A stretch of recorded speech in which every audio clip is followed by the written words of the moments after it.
আসসালামু আলাইকুম।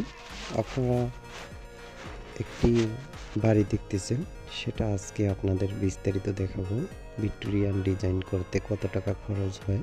অনেকে মনে করেন যে রাজকীয় ডিজাইন করতে অনেক টাকা লাগে। আসলে না। আসলে আজকে ভিডিওটি দেখে আপনারা বুঝতে পারবেন রাজকীয় ডিজাইন করতে গেলে আপনাদের কীরকম টাকা লাগে। তো এখানে কাজ চলতেছে, এখনও কমপ্লিট হয় নাই। তো আপনাদের প্রথমে ভিডিও দেখাচ্ছি।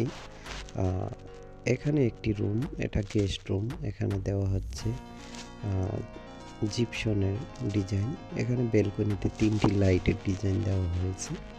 তো আপনারা দেখতেছেন এখানে একটি রুম দিচ্ছি। আরেকটি রুম দেখেন, এটা হলো ডাইনিং রুম। এখানে দেখা হচ্ছে ভিক্টোরিয়ান ডিজাইন। তো দেখেন আরেকটি রুম দেখাচ্ছি আপনাদেরকে।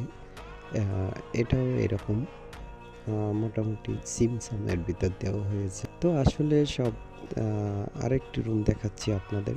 তো তার মাঝে আপনাদেরকে বলি, এইরকম রাজকীয় ডিজাইন করতে গেলে আমি মনে করি 1 লাখ টাকার ভিতরেই ডিজাইন করতে পারবেন। তো রাজকীয় ডিজাইন করতে বেশি টাকা লাগে না। তো আমার ডিজাইনটি কেমন লাগতেছে সবাই বলবেন, কমেন্টে জানিয়ে যাবেন। এই ফুলটি আমি সম্পূর্ণ নিজে করেছি, আমি কখনোই এই কাজ করিনি। তো আমার প্রথম অভিজ্ঞতা, আমি নিজে করেছি ওয়ালের ফুলটি। তো কেমন হয়েছে আমাকে কমেন্টে জানিয়ে যাবেন।